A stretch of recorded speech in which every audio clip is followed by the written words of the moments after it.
I'm Prashant Bahuguna, Urban Transport Planner working with the Institute of Urban Transport, India. It gives me immense pleasure to welcome you all to the 16th Urban Mobility India Conference cum Exhibition 2023. This technical session is on facilitating implementation of transit-oriented development, case studies for replication. The structure of the session will be as follows. At the start, there will be brief opening remarks by Chairperson and Moderator Ms. Ashwini Bide, IAS Managing Director, Mumbai Mahametro Rail Corporation Limited, followed by context setting by Mr. Gerard Olivier, Lead Transport Specialist, World Bank. This would be followed by a series of presentations by distinguished speakers, after which there will be a question and answer session post conclusive remarks given by session chair, to be eventually ended by distribution of mementos. Now, I would introduce our session chair, Ms. Ashwini Bide, IAS Managing Director, Mumbai Metro Rail Corporation Limited. Mrs. Ashwini Bide, an IAS officer from the batch of 1995 of Maharashtra cadre, is a postgraduate in English literature from Pune University. She was ranked first among women candidates in civil service examination in the year 1995. She has held some of the most ambitious, complex and mega urban infrastructure projects in the city of Mumbai, Coastal Road Project as AMC of BMC, Mumbai Metro Line 3 as MD of MMRC, Eastern Freeway, the elevated road to International Airport, several flyovers on major arterial roads, and rail overbridges including Milan ROB, as well as the first phase of Mumbai monorail in her stint with MMRDL. Now, I would request our session chair to give the opening remarks. Over to you, ma'am. Good morning. It gives me immense pleasure to be here to chair this session on implementation of TOD, facilitating implementation of TOD. TOD or transit-oriented development is a very exciting concept which is successfully embraced by many cities in the world. And even for Indian cities, it is not a new concept. In 2006 itself, National Urban Transport Policy has emphasized its significance. Then in 2017, MoHUA has come up with the National TOD policy. And in past 2-3 decades, we all have seen the kind of rapid development of metro network or transit network among various cities in India. As we all know, almost 895 kilometers of operating metros are there in 20 cities spread over 12 states. And we all know that this kind of huge investment in transit project or transit infrastructure ushering those cities into a new era of economic growth and development. And we call all these cities as engines of growth. So these cities today are poised to go in the next stage of leveraging the development which is triggered by this transit infrastructure. And that is where we stand today as far as transit-oriented development is concerned. The policy framework is there. 9 out of these 12 states have come up with their own policies, and they are now poised for implementation. But is the implementation as that easy, or if there are various challenges involved in that? That is the critical discussion which we need to make. Because the first and probably immediate understanding of TOD or transit-oriented development is, it is a kind of a mechanism or tool to capture land value gains which are triggered by this kind of huge investments in transit infrastructure. And the transport authorities or the planning authorities would always like to capture those gains so that they maximize their revenues, which could be plowed back in the infrastructure development. TOD is not limited to the land value capture. It goes beyond that. It is more deeper. It is more complex. So what exactly is the objective of TOD? So we know most of the things we know, but before I open the session, I would like to touch upon some of the features of TOD and the challenges involved in it. So TOD basically, its objective is to create public transport dependent sustainable communities which will basically minimize the dependency on automobile, it will induce more walkability, more vibrancy, more livability. And how do we achieve that? By integrating land use planning with the transit development. And here we envisage to have mixed use kind of communities concentrated around the transport stations, where there will be densification or heavy concentration of housing, jobs, services. And in doing this, there will be multiple other benefits which will get unlocked. And the most important benefit is this kind of concentration will be of housing will be possible only through affordable housing. And the affordable housing in turn will generate huge demand for public transport. So that is how the huge investment which the governments have made in public transport, they could be benefited, some benefit of that could be drawn by the government, and the viability of the public transport would increase. And this will further lead to less dependency on private vehicles, so less requirement of parking spaces, more land getting unlocked for pedestrian facilities, increasing the walkability, more green spaces, more recreational grounds, and this kind of densification around the public transit modes will basically bring more energy efficiency, and that way by reducing the carbon footprint. So there are so many benefits. It looks like a fairy tale actually, and maybe many cities in the world who have already embraced it probably has experienced that fairy tale kind of phenomenon. But is it the same for Indian cities? Or it could get converted into a nightmare as well, if not tackled properly. Because whatever you say, whether you want to intervene in it or not, whether you want the development or not, the development is going to come. When you make such huge investments in infrastructure, especially the public transport infrastructure, the market forces are going to operate. The land value is going to go up. Whenever the public transport transit corridors are there, the land value automatically goes up. And naturally the market forces start working. The owners, the private owners, the developers, they would like to maximize their revenue. And the easy and immediate solution for the windfall gains is of course the luxury housing, the high-end housing. And that time planning authorities or transport authorities are also happy because these are the low-hanging fruits, and one can maximize the revenue, get money for infrastructure. But that is not TOD is intended for. The actual objective of TOD, if it is to be realized, that it needs to be structured properly. Only policy framework will not be enough because there are too many lines matter, too much of writing between the lines, and that needs to be understood.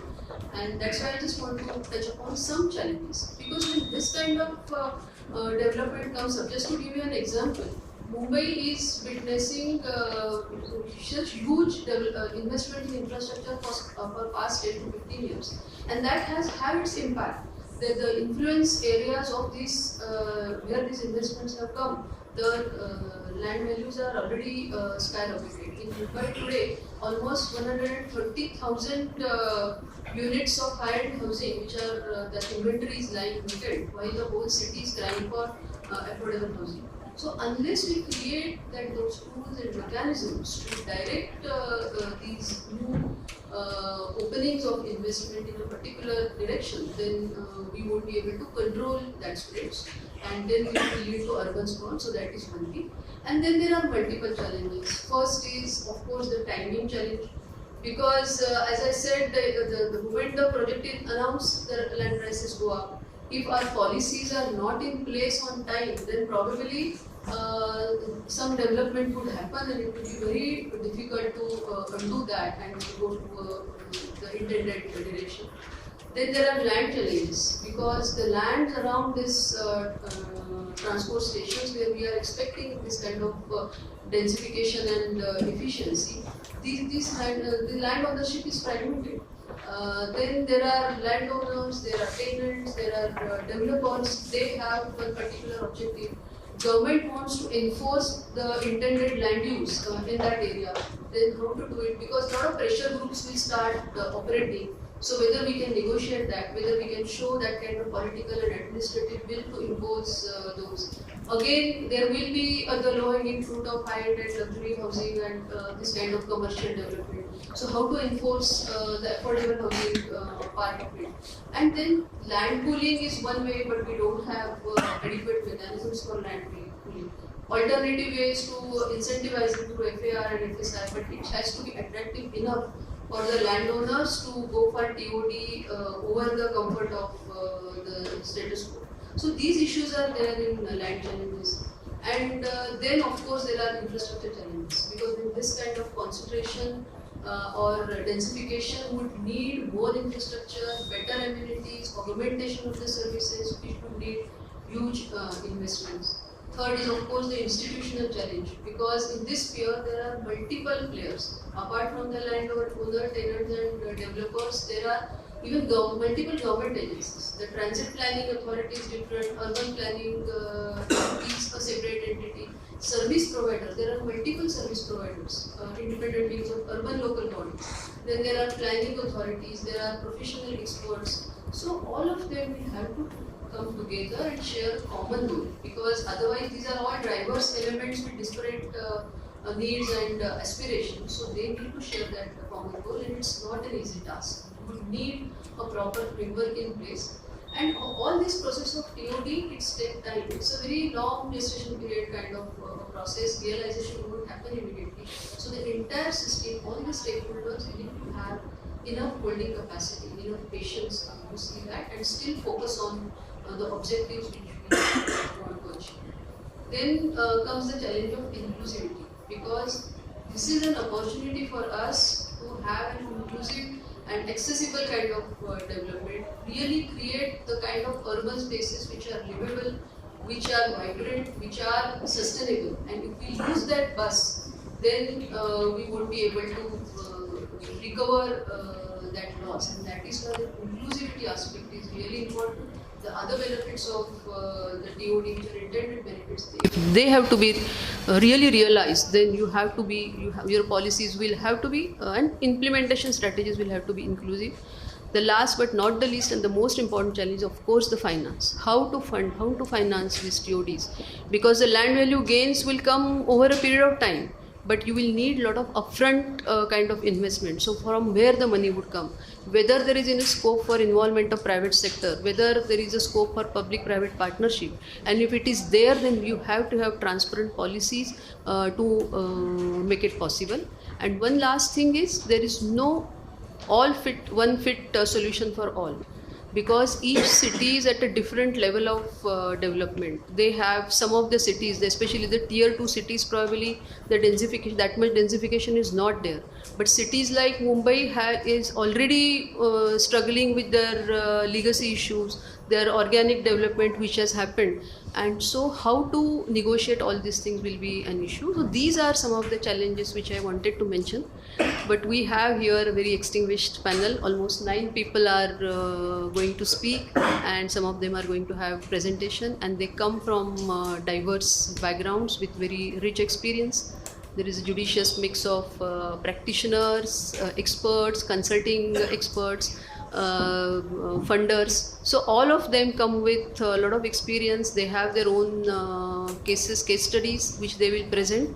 And I expect a very, very invigorating kind of a discussion during this session, followed by a question-answer session. And after that, at the end of the session, we'll be able to put up some action plan for the cities where they could really implement the inclusive and sustainable kind of TOD. So with this, I will conclude my remarks, and I will request Mr. Gerard to take it forward for moderating. Thank you so much. Thank you, ma'am.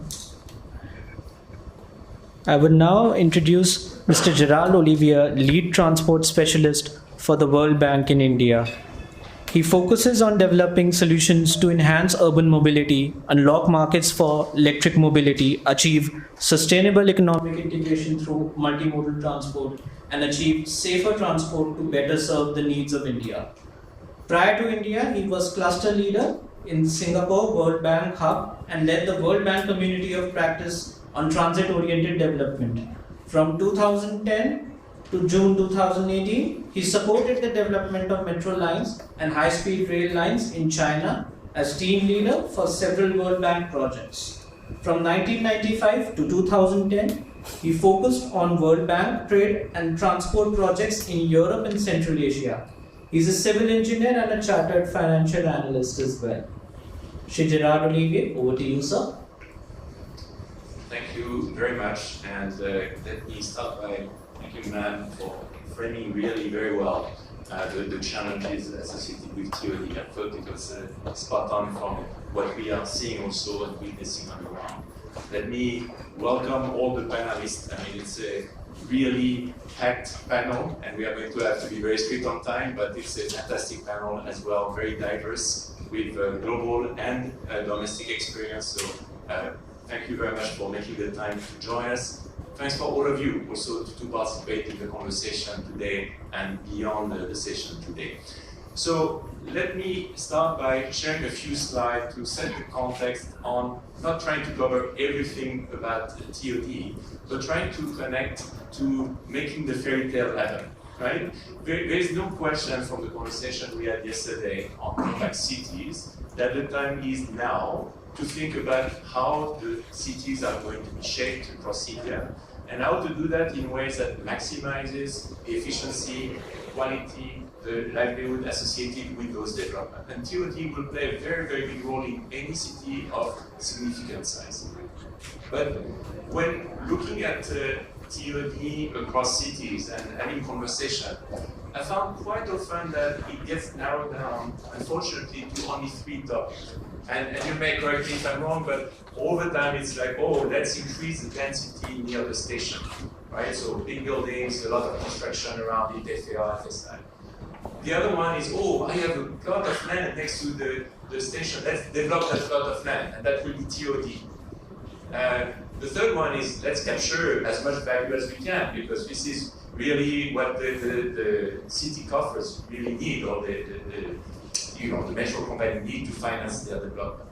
But is it really TOD? I think the first thing that I would like to do is to step one level up in terms of not thinking TOD as being the same across scales. When we are looking at transit-oriented development in the Mumbai metropolitan region, for example, it starts at a regional metropolitan level in terms of the balancing of job, housing, opportunities, the dispersion of people and jobs across, so that you have a very dynamic city emerging from that. When you go to the city level or the corridor level, you start having something that is much more fine-tuned in terms of creating diverse and complementary corridors. When you come to the neighborhood level, it's about that compact city focus and trying to create livable, vibrant, diverse space, and more so as you go to the street level.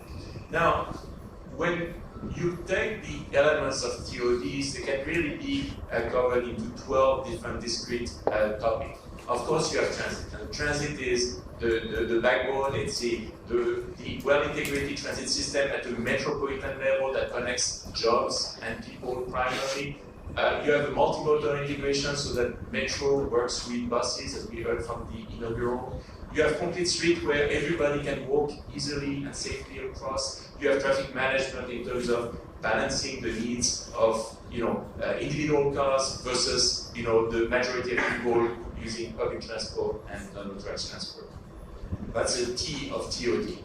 The second one, and I will jump to the development part, is complex development, which is certainly a feature of TOD, but also a mix of use in the development around station that creates complementarity, that creates vibrancy without having the need to go away from it.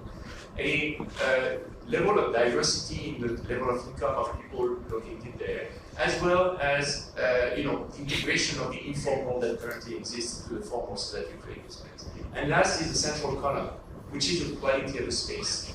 People are afraid of TOD because dense equals oppressing, but actually no, dense is potentially good opportunities if open spaces were created, open green is preserved, public realm is developed. So it starts really from the notion of cities as labor market, and that's the transit-oriented development from connecting job and people. Here we are looking at the city of Chennai and how connecting walking, rail, bus, and all modes combined extend the level of accessibility to job in 60 minutes within the city. That's the transit part of TOD. But the reality is when we look at cities and we start looking at them from a development perspective, very, very diverse. What you will do around the CST will be very different than what you do in Eastern Mumbai, for example. So you need to think about where that dynamic is going to be created, how this non-uniform value distribution is going to impact the strategy so that it's not 5 FSI everywhere you have a station, but maybe in some places it's 14 and some places it's 2, right? It's very diverse. Why is that? Because it comes back to the basics of economic distribution across cities. It's true in India, it's true everywhere in the world. Cities are spiky in terms of the distribution of population, distribution of jobs. So Mumbai is shown on the 3D, is clearly not uniform across MMR. When you look at this from cities that have evolved on the TOD concept, like Tokyo on the right-hand side, you see that those nodes that are best connected in the network are the ones where there is a concentration, shown as blue, of population, because they are at the pivotal elements of the corridors around the city. And this is true of Tokyo, this is true of London, where you see a huge concentration of certain stations that have a disproportionate volume of people. What you're going to do in terms of TOD there, it will be totally different than what you do elsewhere. Now, we summarize it as a node value, place value, market potential value, which I will not try to describe in details in 2 minutes or 5 minutes presentation, but essentially those non-uniform distribution of values, in terms of how well connected you are, what is the quality of the urban environment, what is the potential for market development around the station, are very, very differentiated across the urban space. Which means that when you're looking at the metropolitan region, you can balance those differently as you move forward, and you can have discrete strategies for clusters of type of station that is going to reflect that characteristics. That means that you can then think about the transit corridor as a complementary set of intervention, where one station will play a different role, but as a nexus of the living environment, you can have that complementarity. That also means that you can communicate with private developers, saying that in the case of Nanchang, in the project that was happening in China, you can say what level of development you want to cross the different station, with what timing, and then start preparing the infrastructure for it in a systematic manner. Thinking about Mumbai, where we worked with MLVC at one point on the Eastern Corridor, Sarah was with us at the time, you can rethink the station development around, the development around station in a very different way, as full new cities that emerge from those new locations that are suddenly connected to the broader environment. So ultimately, it boils down to what Madame said, in terms of, do we want to have transit adjacent development with concentration of stuff around it, but with people not actually using the station, or do you want to create a quality urban environment that increases the value before you try capturing? And what we see internationally is that there is a very big opportunity for land value creation before you move to land value capture. That requires an enormous amount of time and cooperation across players. This is a map that maps out what the developers, the planners, the economic advisors, etc. need to work through in order to make TOD happen at scale. And to help in that process, we actually developed it's a bit of PR on this one, but we developed a toolkit, okay, that is available for download. If you look at your leaflets, there's a downloadable version of that. It covers, case studies from around the world, and it systematically goes through how do you assess, how do you plan, how do you finance, how do you implement TOD. Because the next leg is actually making the fairy tale happen, and with that, I would like to turn to maybe the most opportune place where the fairy tale could be happening. And I will turn to our friend, Mr. Deschandet, who has been leading a lot of the efforts from MMRDA in transit-oriented development, and hear from the experience of maybe what is the premier city in terms of TOD development, because by nature, Mumbai is so transit focused already. And the question is, how do you leverage that momentum, that vision of moving forward into a city that is going to be keeping being the top one in the future? Please, Mr. Deschamps. Thank you so much, sir. It's now time for our first speaker of the session, Mr. Shankar C. Deshpande, Chief Town and Country Planning Division, MMRDA. Mr. Shankar Deshpande, sir, has an extensive background in town and country planning, environmental protection, and urban development. He holds a bachelor's degree in civil engineering from Walchand College of Engineering, Sangli, and a master's degree in civil engineering, town and country planning from Pune. Mr. Deshpande, sir, has worked for Mumbai Metropolitan Regional Development Authority for almost 3 decades and has held several important positions. He has also been instrumental in the creation of a stock of about 1 lakh rental housing units and the development of an innovation park in Mumbai. He has also been actively involved in erection of 200 bus queue shelters against advertisement rights on bought basis in Mumbai. Mr. Deshpande has been responsible for developing the Mithi River waterfront and rejuvenation project after 26th of July 2005, deluge apart from flood control measures. Mr. Deshpande has also been an active member of several committees, including the Review Committee of CMDA, the Academic Council Committee, and Board of Studies of COEP Technological University, and the Task Force on Rental Housing of the Government of India. Over to you, sir. Good morning, everyone. Thanks, madam, and my dear friend Gerald. I don't know whether you have made my task easy or difficult, because you have raised the expectations of everyone. So thank you once again, all of you. Be a little patient. I have some slides which are visible, some not. I just try to cover up what I say. The context has been rightly put by Gerard, and Madam has also given an overall picture of transit-oriented development, the challenges, opportunities. And I wanted to go on my first slide, in fact, which talks about transforming Mumbai metropolitan region through transit-oriented development. So we are looking TOD as an opportunity for transforming MR. And why do we need to transform MR? What is something that is there which needs to be transformed in Mumbai metropolitan region? If we look at the contribution of Mumbai metropolitan region in Indian economy, it's about 5% of GDP. But when we are aspiring to be a 5 trillion country in another 5 years to come, Mumbai and cities like Mumbai metropolitan region have a significant role in pushing the country's GDP and the aspirational levels of all the citizens in the city is also to see that when you have GDP of the city growing up, the GDP per capita also grows up, so there's a lot of inclusivity, equity, accessibility touching upon. Plus, when we are growing in GDP, the global expectations are we have a sustainable growth. So carbon footprint is minimum and the energy is efficiently used. So we have two challenges when we are growing. We have to grow which is inclusive, accessible to all, affordable, GDP per capita has to increase, and the energy footprint per capita has to be as minimal as possible. So with these two challenges we want to grow. In the next 5 years what we can see is only in Mumbai metropolitan region we have to almost 2.5 times our per capita income. And if you want to grow that fast, the rate of GDP per growth is about 15%.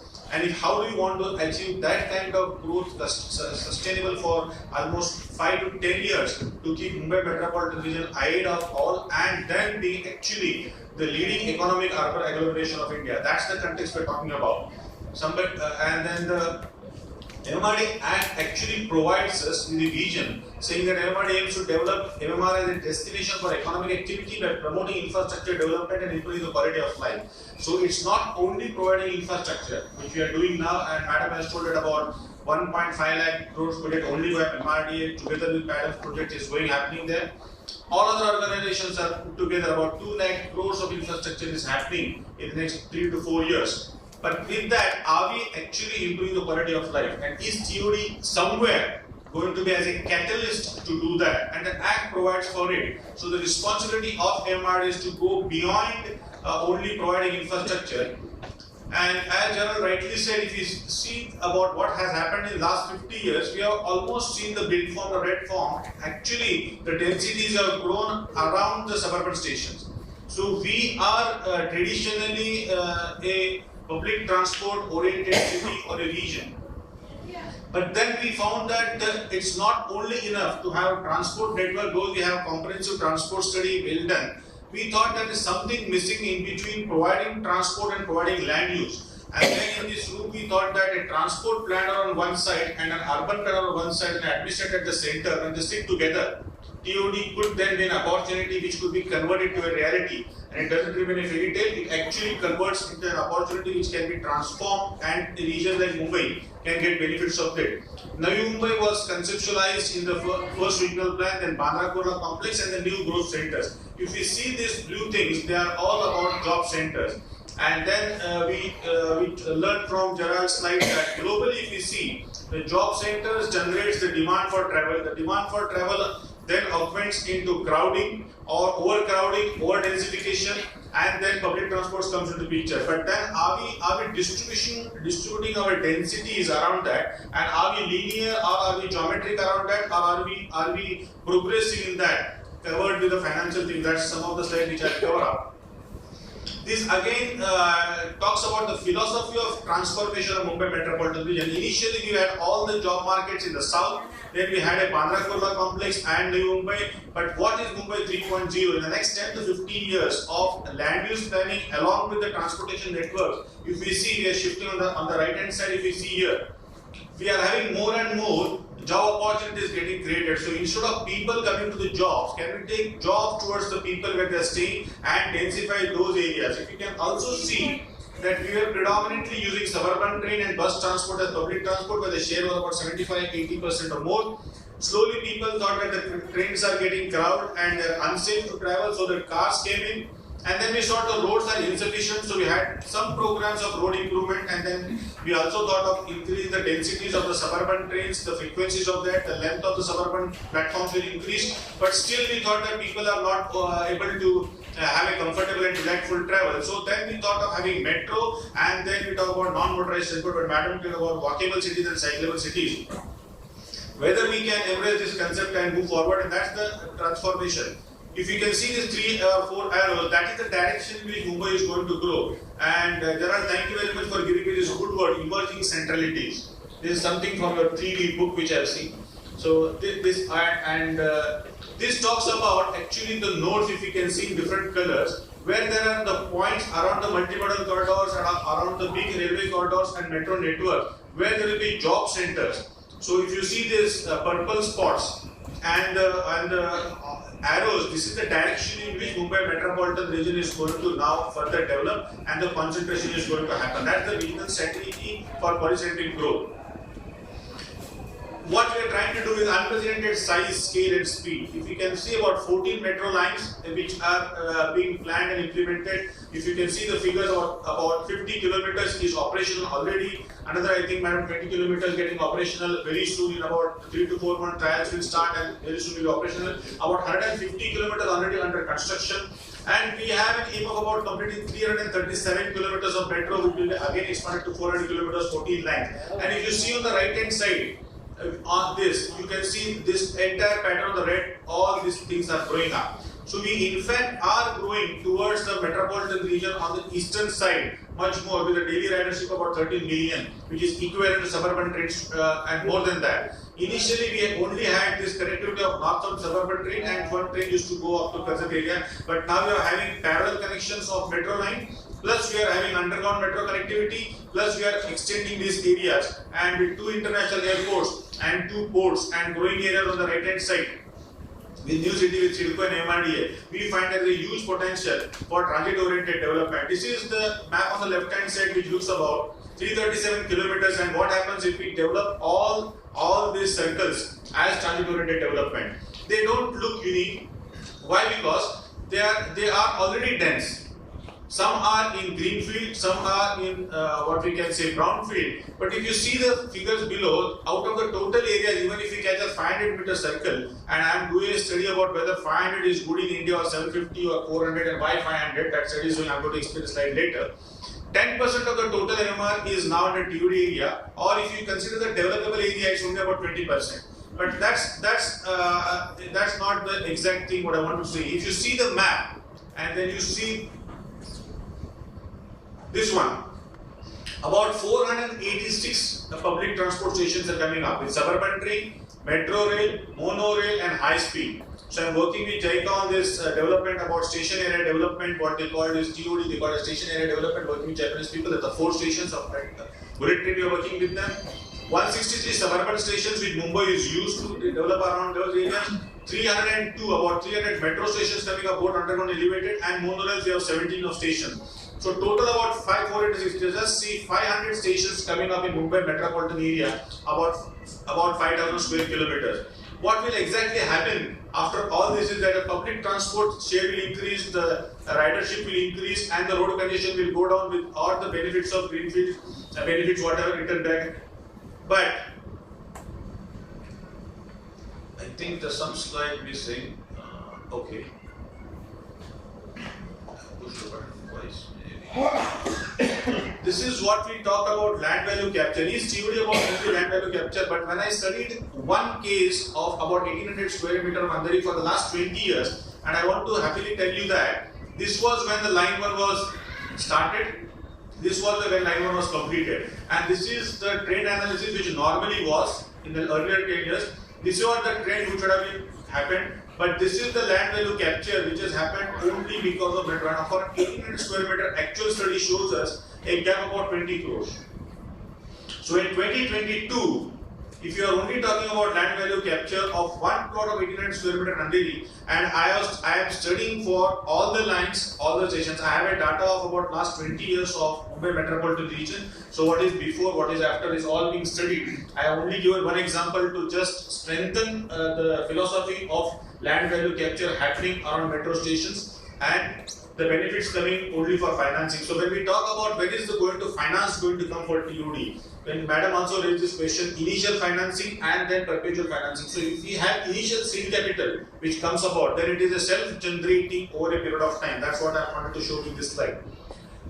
This slide which tells us about what is the huge challenge before us. If you see these 400 stations coming up, where are they coming up? If you see 1, 2 and 3, when we submitted a policy matter to the government, we thought that there should be 3 approaches. One is for Mumbai, one is for other corporations and councils, and one is for the greenfield Mumbai metropolitan region. But if you see these figures of Mumbai Municipal Corporation, about 70 to 80% of the TOD is only going to come there. Then when we talk about this, it is maximum brownfield development, and all the challenges which Madam said, talking about bid form, parking, accessibility, multimodal integration, affordable housing, inclusivity, land issues, all are going to be raised. So we have a huge challenge and an opportunity because the city is old, city needs to be developed new along this thing. We have fortunately the development control regulations which are as fresh as 2034 now. We have the fresh development plan. We have the coastal management plan, we have the transport plan which is ready for the city, and we have expertise like Gerald guiding us with the global examples to move ahead on 1, 2 and 3. These are very on the timelines, yeah. These are only some of the very deep elements about how we are going to incentivize parking and disincentivize parking. When you are going to have a benefit of TOD, you will not be allowed to go and park, but you will be having public parking places, not individual parking places, and there will be congestions and there will be high rate pricing which is going to come up. On the right hand side, I am trying to take mixed language that answers the question of I am using TOD for creating more and more housing spaces, more and more affordable housing, and 25% inclusive housing is a part of TOD. That's what we suggested. So we are going to also see, when we see a picture of Mumbai, you see 50% of population living in slums. Now we are going to use this TOD which is covering about 60% of Mumbai geographical area as an opportunity to create surplus housing, affordable housing, inclusive housing. So we also want to solve not only commuting issues, this is what Gerald talked about, but we are also going to solve the problem of housing and raising infrastructure. We are ready to spend about 5 lakh crores. We need to spend about 25,000 crores per year for the next 20 years to implement this vision. When we do that, Gerald, Looking at you, I knew that I'm running out of time, but this light pointer also takes some time to move around. This is all this time. I'm pressing it 3 to 4 times by now. Okay. So the outcomes are we will definitely have a sustainable urban development footprint. It will be less on carbon footprint. There will be site-level cities, non-motorized transport will be promoted, we'll have a good pedestrian paths moving around, local area planning is required, shifting of development plan certainly is going to require, we'll have public participation more and more coming up. All this, if we do, the ambition of and the vision of MID will be achieved. Economic growth, urban development, transport development and deliverability index. The people are going to feel it better to stay in Mumbai only if we implement through transit-oriented development. TOD is not only going to transform the cities, not only going to transform the regions, it's going to transform actually the lives of 25 million people living in MMR. And TOD is much, much beyond FSI, premium and bid form and etc. That's what my concluding slide is. Thank you very much, all of you. And thank you so much. And you can see by the pace of the delivery that there is a lot of action happening and a lot of urgency. But you know, joke aside, I mean, a terrific presentation, a terrific opportunity. Thank you. And the real question is, how do you keep the pace to develop, you know, all of these station area that are happening at more or less the same time? What are the capabilities of the institution to do it very systematically in a short time? We heard during the inaugural the minister explaining how, Kolkata took 50 years for their metro line, and now it's 4 years. How do we do TOD in ways that compress the time from 15 years to 3 years, systematically, so that you can deliver one? Because given the scale of the challenge, unless you have this in place, you know, your 400 stations are going to take 5 lifetimes to deliver, right? So this process needs to be optimized. We did come to form-based development later on with Dr. Loya, but very, very interesting, fascinating. Now let's get a, maybe a little bit provocative presentation from a country that is about the size of Mumbai. Okay. So we turn to Guido, and he's going to share his thoughts from the Netherlands in terms of the vision for transit-oriented development, which is very much at the core of the city, the country development, and also some of the learnings for Indian cities as we move forward. Guido, maybe can you introduce Guido? Yeah. And sorry, but I will be stricter on time. I've not done a very good job. Yes. He promised me 8 minutes, so. Yes, you did. So it's time for our second speaker of the session, Mr. Guido Bhugavan, Independent Senior Urban Transport Consultant. Mr. Bhugavan is an urban transport expert with 40 years of experience. After he graduated as a transport engineer at the Academy for Transport and Traffic in the Netherlands, he started his career at the Municipal Transport Company in Amsterdam.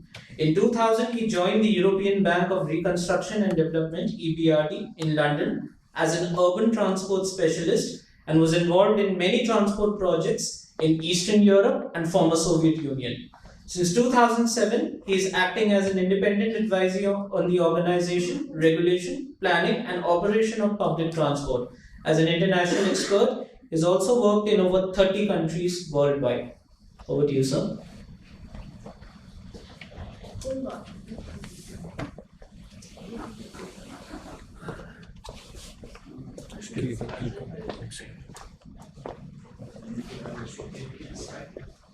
This one. Thank you very much. Thank you very, very much. I have some bad news for you. In the Netherlands, we don't do, unfortunately, TOD, or maybe I should say, luckily, we don't have TOD. So you will miss out on any land value capture or property developers or density, because it's not in our concept. But before you run out of the room, because you're not interested anymore, we have something a little bit different in the Netherlands. I would describe it as mobility-oriented urban planning and design. But the best news is that we in the Netherlands follow the principle of TOM. Well, I see that not everybody understands what TOM is. TOM is transit-oriented mindset, which means TOM is a state of mind between the ears, which actually planners and designers, where transit is the central focus point for any urban plan and infrastructure design. Mindset. So the original mindset was something like, we do urban planning and infrastructure design, we don't talk to any, the urban planners do it, they don't talk to the transport planners, and then public transport literally is forced to fit in. This is already still not the worst situation, because most of it, there is no planning at all. And still we have to force to fit in public transport. The transit-oriented mindset is different, where we first think from the viewpoint of what kind of system we want for public transport, and if we have designed that, we do actually the whole urban planning around it. Is it difficult? I give you an example. I have hundreds of examples. I took one neighborhood which is nearly finished on construction, which is a district near the city of Utrecht. So we have to plan here for a new development. And what we do is we have the municipality, who is strongly in the lead, makes an area development plan. But the area development plan is integrated with the mobility plan. So before we can start to talk to any property developer or wherever, is you make a public transport plan, you make a cycling plan, and you make a walking plan. That is the basic for humanity. Transit-oriented mindset. So how this work out in practice? So this is the development. We built a rail station here. We have a dedicated bus road, not a bus lane. And it's the core spine, it's a diagonal through this area, and we have a bus station. The new development is taking transport, walking, cycling as a starting point for the design. And actually that simple it is. But it's between the years. And this is actually nearly finishing this development, and this is how it looks like. Because accessibility by rail, by bus, by a bicycle and pedestrian is so perfect that in the end actually you will not see any car in this development. It's a high quality development where everyone wants to live. Another example, because we have a long tradition in the Netherlands, we had Almere, a city near Amsterdam, a satellite town, which was already designed more than 50 years ago. And actually we have some cities 100 years ago developed on the private principles. So with 6 railway stations, 40 kilometers of bus roads. But it's based the whole urban plan on actually first thinking about the public transport, and then the urban plan was around it. So how this looks like, this is just a photo. So we have 60 kilometers of dedicated bus, because this is a photo taken from the shopping center. Well, the shopping center is actually quite funny, because we have a big mall there. It has an entrance, of course, there's a parking garage, but why should always cars are able to move into a shopping center, and public transport is always 3 streets and 5 blocks further in a dark corner, and we have to walk? So we said, no, we need to have buses going into the shopping mall. You step out of the bus and you immediately have an elevator or escalator, and you are in the shopping mall. Equal treatment at least, if not better. This is not new. We have many things. This photo is the central, the Hague Central. Technically it doesn't distract, but imagine that on a certain day, a lot of people were in one room, architects, planners, the municipality were in the lead, all together, and decided this is how we're going to do. We bring public transport into the development. And it's all based, the public transport is the starting point. If the developer doesn't like it, there is the door, please. We will find another one who is much more interested. But they are fighting to have at such location, such a good accessibility to get them in. And then you go also, this is the station itself, where this light rail goes into the station. All public transport under one, literally under one roof. And talking about shopping centers. This is the biggest mall, not only from the Netherlands, but the north of Europe. It's a huge shopping mall. See how the concept is. This is the main entrance of a shopping mall. We have here a light rail line. We have cycling and pedestrian. It's all focused mindset. This is how you design a shopping mall nowadays. Property developer, not interested? There are much more who are interested in. I thought I showed you something about this bus development. We have the smaller cities.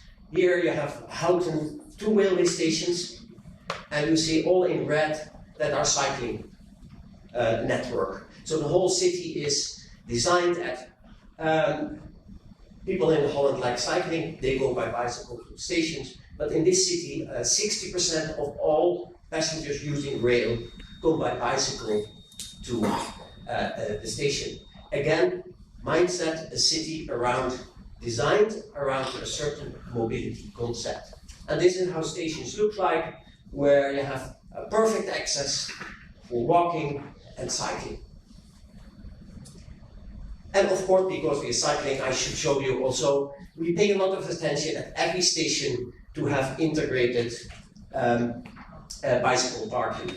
And not a bicycle parking 5-10 meters below the ground, dark, unsafe, smelly, whatever, high quality, at least standard equal to the Hilton Hotel. So this is one, we just opened the largest one, 13,000 bicycles in Amsterdam. And look how the design is. There's such nice architecture, thought about to make it for people very comfortable to get there. And stations are extremely important in the Netherlands. They are really seen as icons of the city. This is where you arrive. It's a little bit the same as an airport. If you have a sloppy, chaotic airport, you know already quite soon this is the country looks like, what the country looks like. So we spent a lot. This is the new station in Rotterdam, central, and what you see, this is actually very welcoming. It takes some time to find a car here. It's all about. So all the stations are redesigned, at least a radius of 300 meters around each station, you will not find a car. And who has to go to a car, which is the best accessible place in town? That's the station at public transport. So a lot entrance of the bicycle parking, and it's actually a corridor. You walk into the city. Welcome to the city. Welcome. Or you come out of the city. Welcome to the station. Give priority to your stations. Put money in it. Put money. Not the cheapest. It's built for 50 or 100 years. So please do something really nice. This is another station, Amsterdam Sloterdijk. But it shows you there is a station exit front side. And you see it's a public space. Railway stations are public space. That is very important, where you have your bicycle parks, where you have a public space to meet.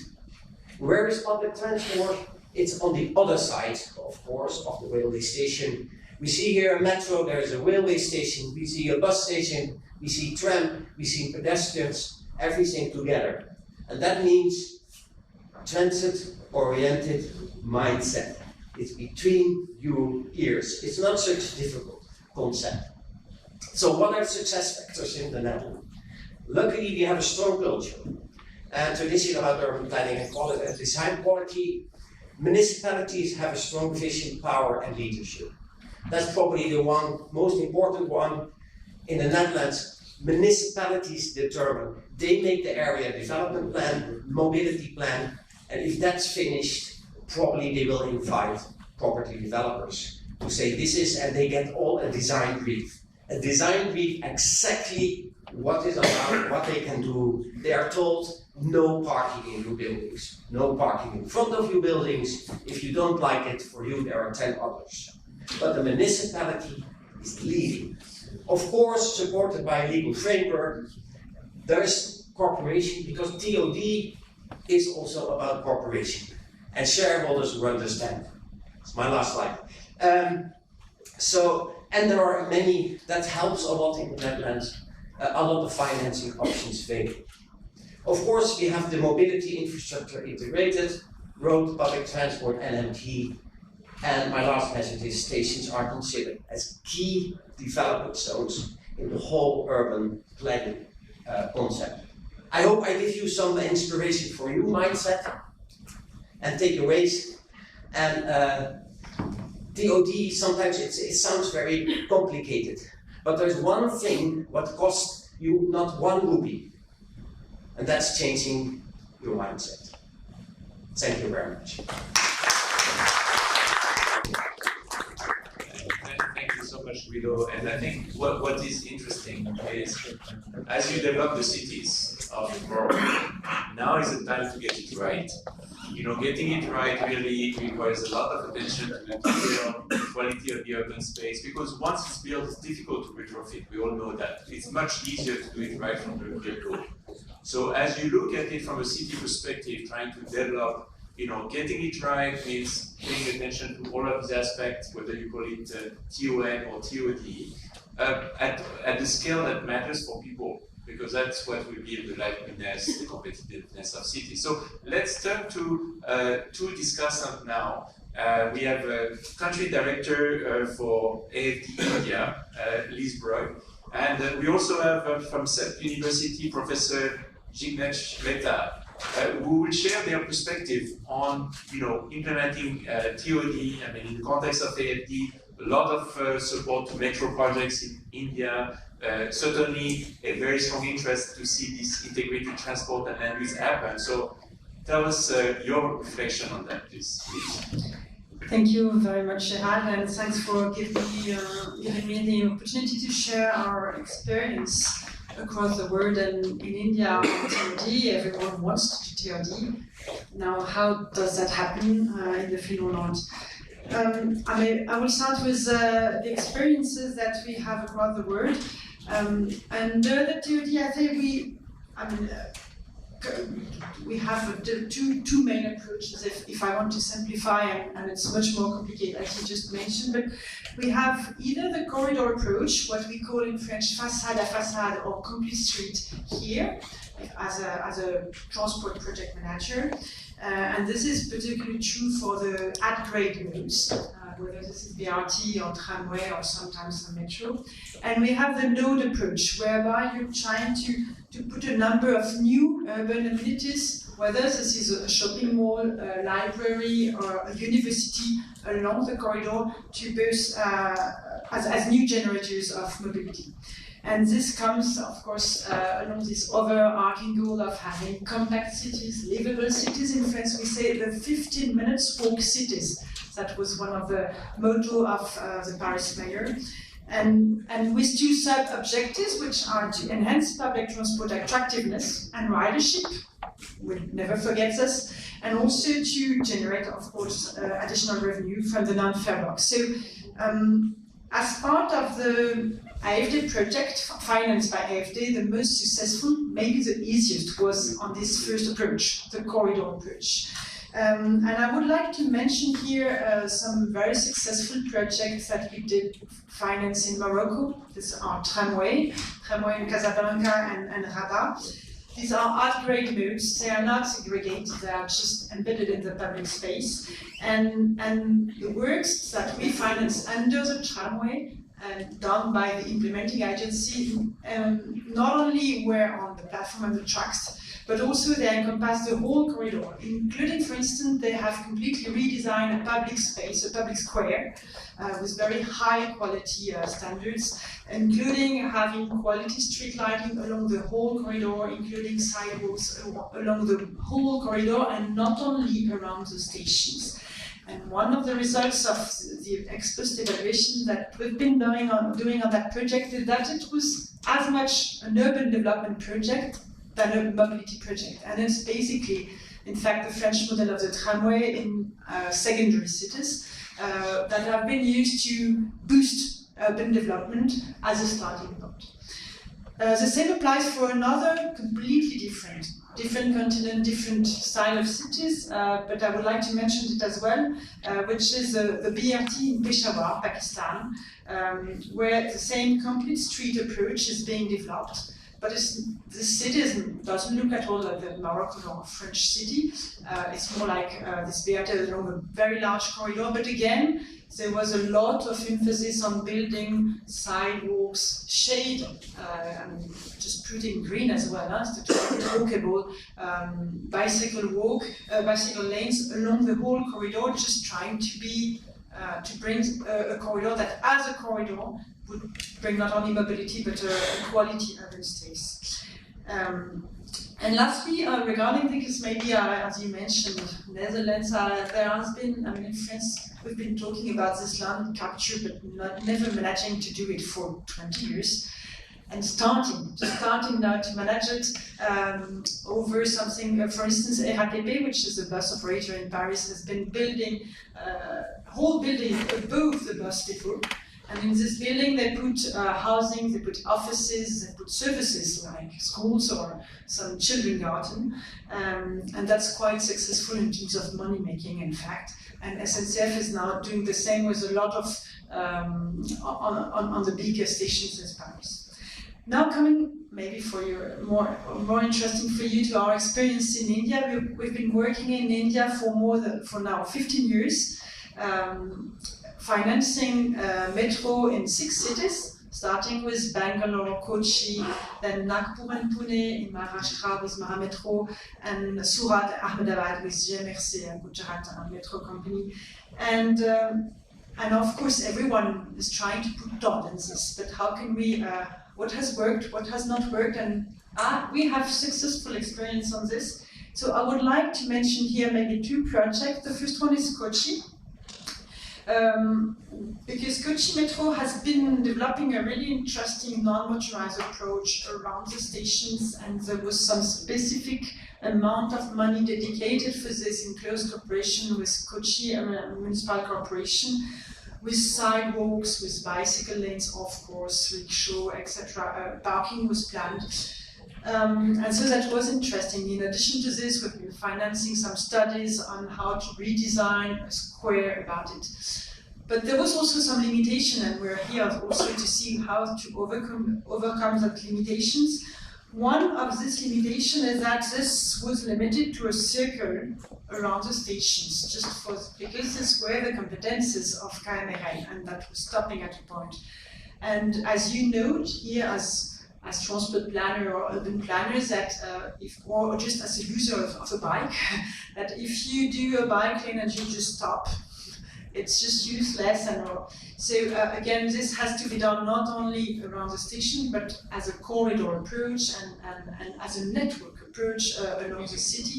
So again, see how we can integrate better this planning and the capacity to invest at the same time, just as you mentioned. So that was very, it's a beginning, a very encouraging beginning, but still more to do if we want to make it efficient. And this is probably a governance issue, and again, this session, if I understand well, is under the governance topic of this day, and it's how we can put that together, how we can better integrate this urban development and mobility into holistic approach. The second example here in India, and I was in Pune 2 weeks ago, is quite interesting. So Pune Metro, developed by Mahametro, is they're building at the same pace exactly of the metro, some whole building around the stations to have a shopping mall. As part of the metro, they just put the basis of it. And then they do a contract, a PPP contract with the developer that will probably operate and do the end of the construction and invest in this. So this is still under construction, but it's going to be very interesting to follow, because it is not only the shopping mall, but they've been discussing and working with architects on the bus stations, on the pedestrian things. So I think things are moving along a quite interesting way. And so this is for the mole. And Pune as well just gave us some interesting figures how they capture or not this famous land value. Yes, there was a lot of money raised by the increased floor area ratio. No, they didn't get it directly, but yes, it was affected and targeted for the metro by the state to cover capex expenditures. So at the end of the day, it's a virtuous circle as well, and it's quite an amount of money. So starting from this example and the fact that we're all talking about TOD for years, I just wanted to quote what was said yesterday during this inaugural session, that a metro in itself is not sufficient. It should be, of course, embedded into a mobility system. This word of system was said yesterday, and it is important that it is not only physical integration, but as well ticketing integration, tariff integrations. And for this, again, coming back, we need this better institutional integration, which is a condition for developing this holistic approach. The condition as well to increase ridership.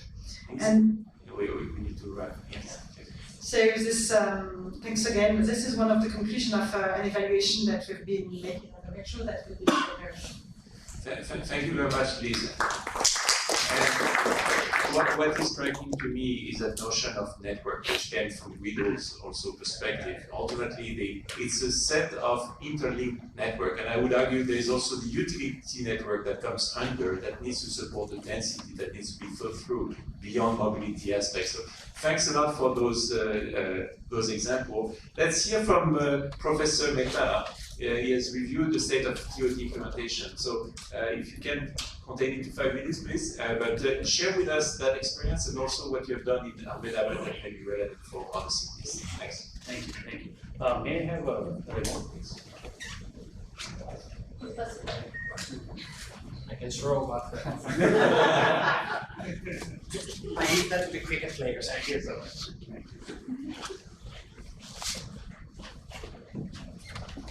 Thank you. Thank you for having me here, and I think fantastic presentations. I think I'm going to also link back to Mr. Guido's presentation and also Lisa's presentation. Especially, I think what is most important, as you mentioned, Guido, is how do we really implement the TOD, and it's about the mindset, and that mindset needs to be changed not only the people but also the decision makers. So my presentation is in 2 parts, and we're going to look at 2 parts, and also as my introduction, I call myself half professor, and half of it is consultant. So I will show slides from both the sides of it.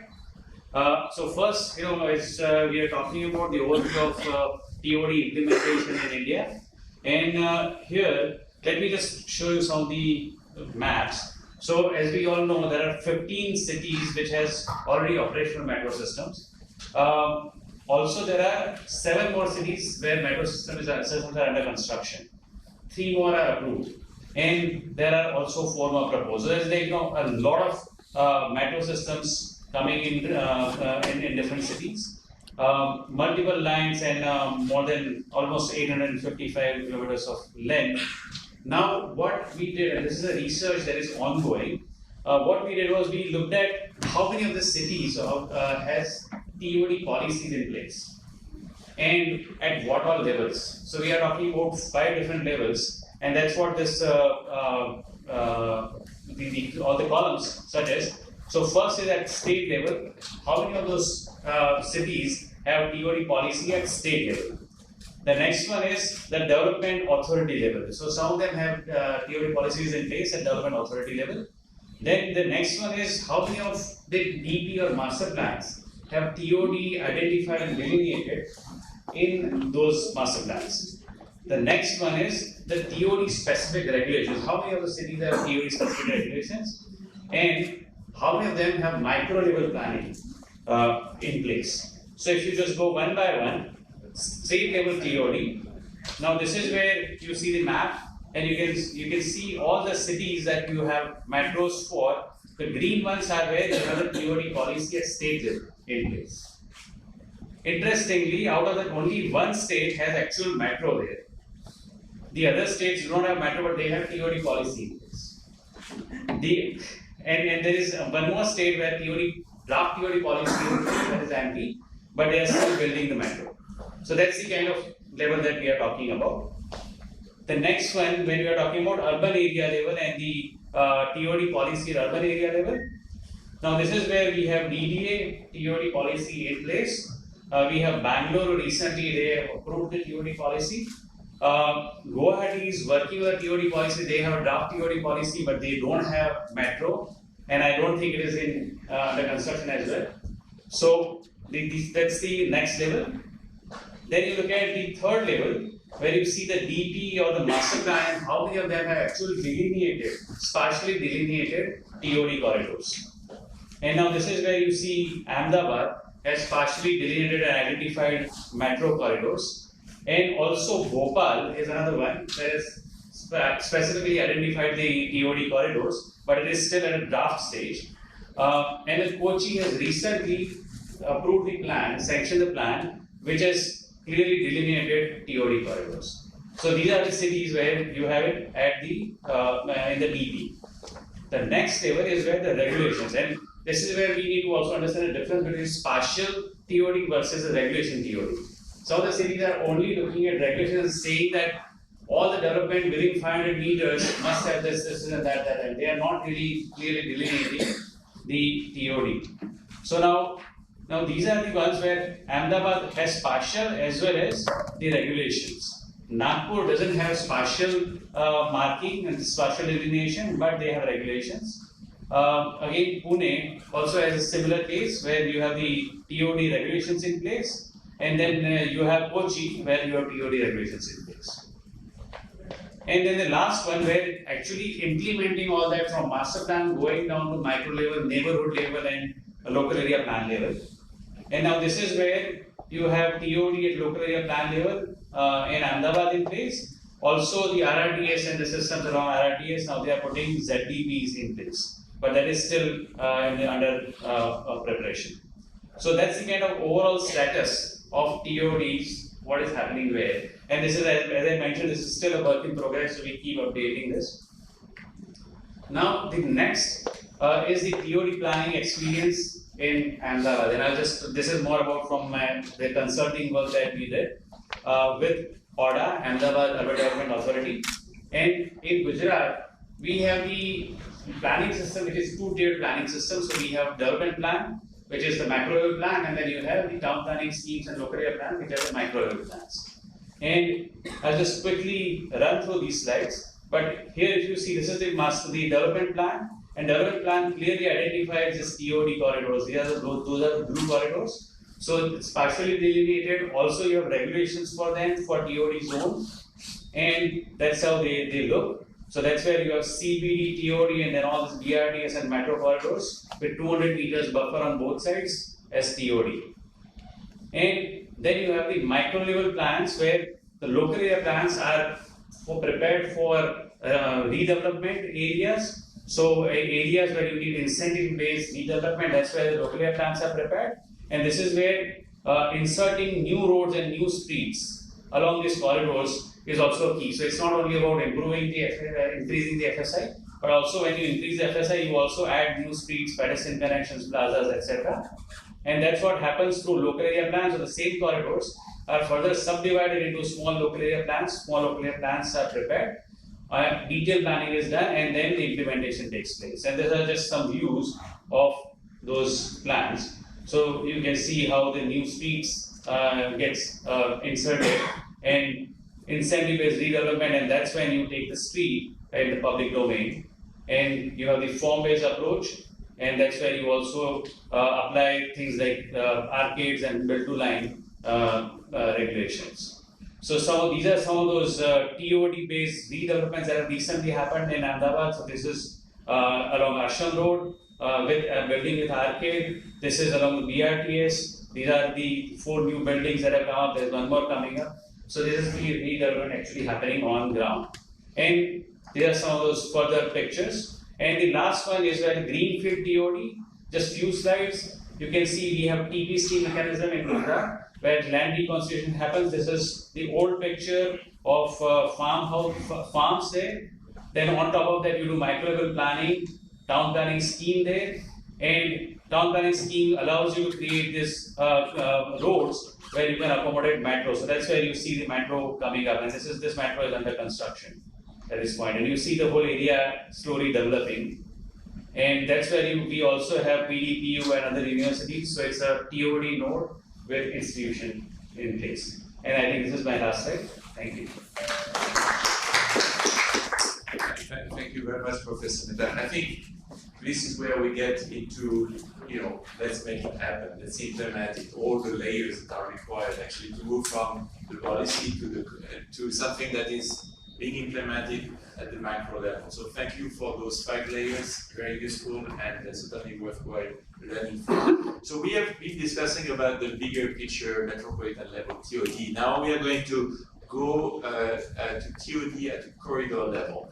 And as you all know, we had recently there was an opening of part of the RTS in the National Capital Region. So I would like to turn to Mr. Sharma, who is the Chief TOD expert of NCRTC, to share with us, his perspective on the role of NCRTC in terms of TOD, how that rapid rail is going to transform essentially the way the metropolitan region influence the metropolitan form as we move forward. So, Mr. Sharma, the floor is yours.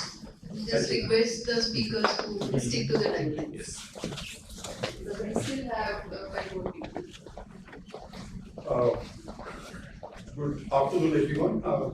I'll make it short. In fact, Professor Jiglis has already set the context for me, had made my work simpler. So I'll be talking about the integration of transit and land use as you are doing it, as we are doing it in the context of the RRTS project. So let me jump this one. So we are currently working on the Delhi-Meerut corridor of the RRTS, and there are corridors that are going to come up in the future towards Haryana, so towards Alwar and towards Panipat. At this point of time, we are working, as I said, on the Delhi-Meerut corridor, and there are TOD policies. Delhi has a TOD policy, and Professor Jignesh, you need to update your presentation because UP has a TOD policy. So we are working on 2 TOD policies as far as the Delhi-Meerut route is concerned, and then we are also working on the Haryana TOD policy. All 3 TOD policies are very different from each other. We, in fact, helped the government of Uttar Pradesh to frame the policy for UP. We, as a transit agency, we, kind of took that initiative so that we could get the policy sorted out for UP. How, one specific question that was asked was how is RRTS, how is it different from the other TOD related issues pertaining to metros? So we, for most of the metro projects, we have this corridor concept. Our stations on the RRTS are much further apart.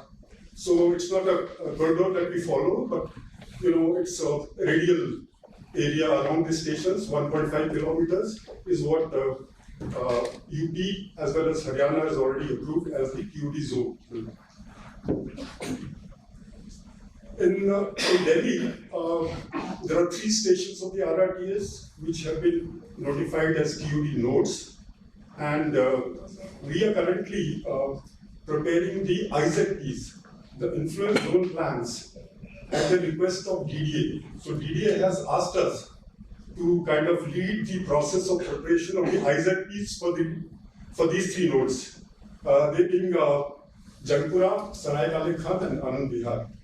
So this is work in progress at this point of time. NCRTC has appointed consultants who are working on the IZPs at this point for Delhi. This is basically as per the policy. It was to be done by DDA, but we have taken the initiative of doing it on their behalf. Now, as per the Yeah, let's skip this one. So this is what Professor Jagdish also spoke about delineation. So you talk under the Delhi TOD policy, you talk about a 500 meters intense zone and an 800 meters planning area. So this is what happens when you actually delineate it on a master plan. This is what the intense zone and the planning area looks like. Anand, for example, is one location for which the IZP is being done, and there are all these agencies transit because it's a multimodal hub. It's going to be a multimodal hub, and all these agencies are going to be there at some point of time. And this is how the integration of the various transits and the urban kind of features around it are being integrated. Now I'll come to UP. I'll take the specific case of Meerut here. Because Meerut, what is happening is the Meerut Metro is also running on the infrastructure which is actually being created for the RRTS project. So here we have got the RRTS stations, which are 1.5 kilometers, the TOD zones for them, and then we have the metro corridor in between, for which we are adopting the corridor concept. And then we also, in the case of UP, we have also identified some high potential areas, which are basically greenfield locations where proper planning for TOD based townships can be done. So all these concepts are there. Meerut, specifically in the case of Meerut, this is what the delineated kind of TOD zones look like. And in fact, the delineated master plans for Meerut have already been approved by the development authorities of Meerut, and they are now with the state government for approval. Here again, in the case of UP, we have taken up, NCRTC has taken up the preparation of the zonal development plans for these TOD zones at the request of the government of UP.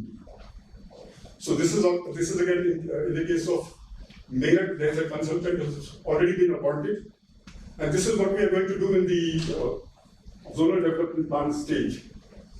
This will also include, setting the guidelines.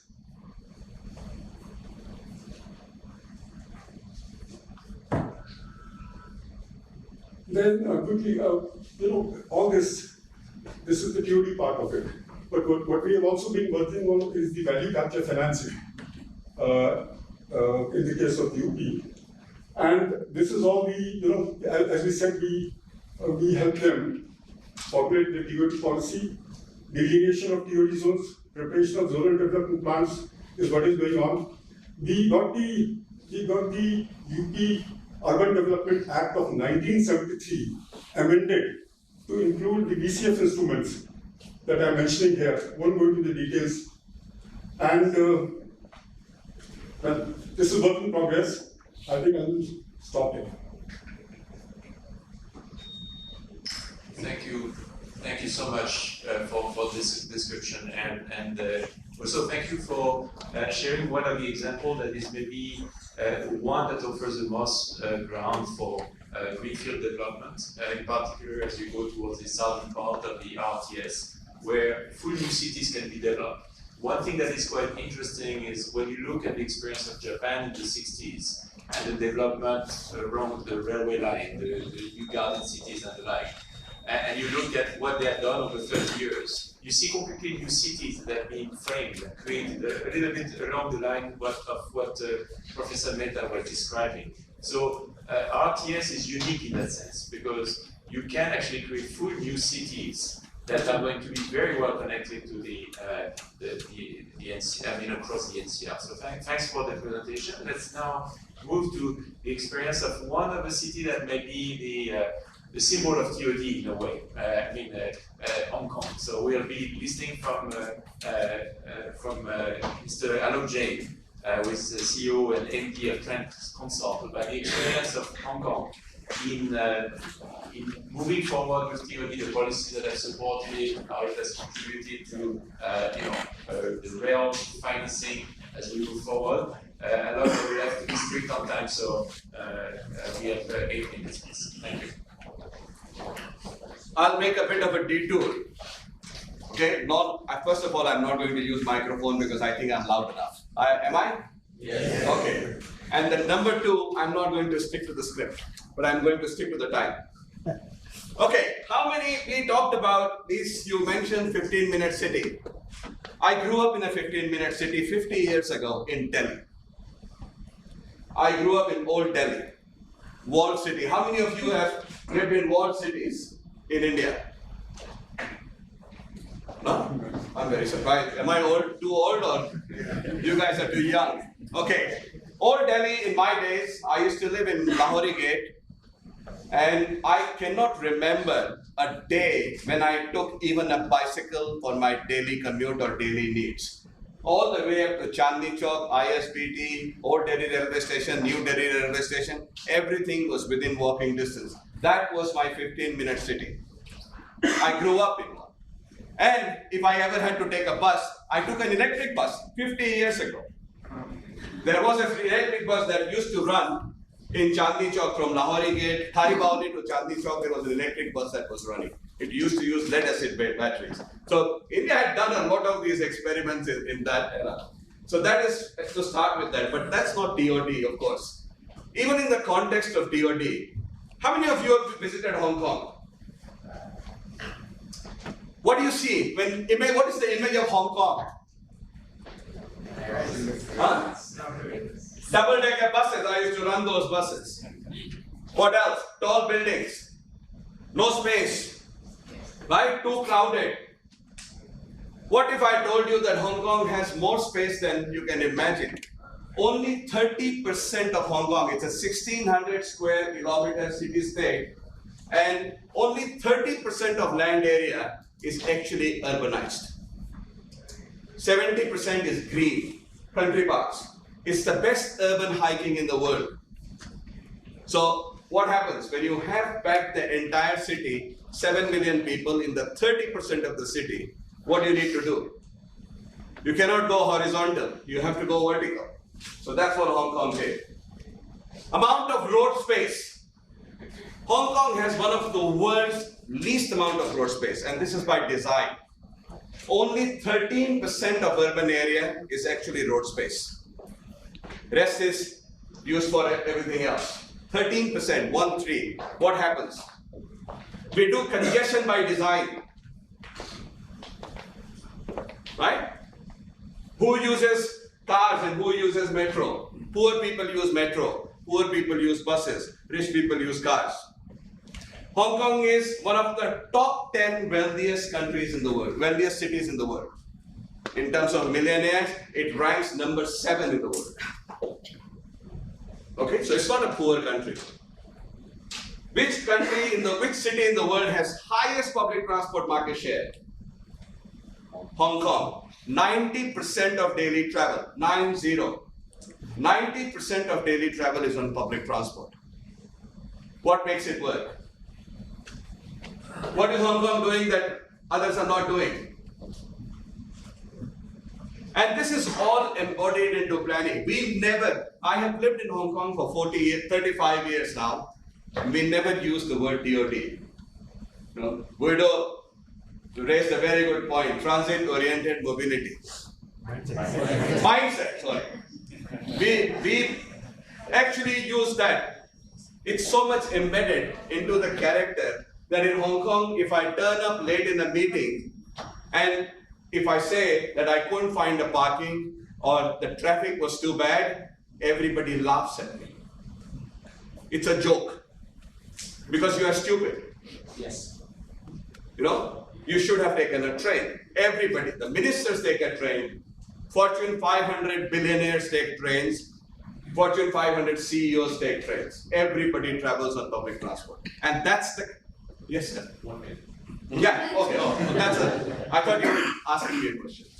Sorry. So everybody takes a train, okay? I'm going to run through these slides very quickly. So some things are really part of the planning design in Hong Kong. Okay, this is, if you see, the Hong Kong planning standards and guidelines actually stipulates a lot of those the building related, the plot ratios and this and that, but they are all there, okay? These are what we call hygiene, the fundamental framework. Planners love that. We love numbers. We have to have plot ratio of 7%. I don't know how many of you even know what plot ratio is, but that's the kind of numbers we work around. But this is not what it is. So this is, of course, the standards and guidelines, and it's designed towards, and one of the things, other thing that is very prominent here, is that Hong Kong for 50 years, they don't have a parking minimum. What we have is a parking maximum.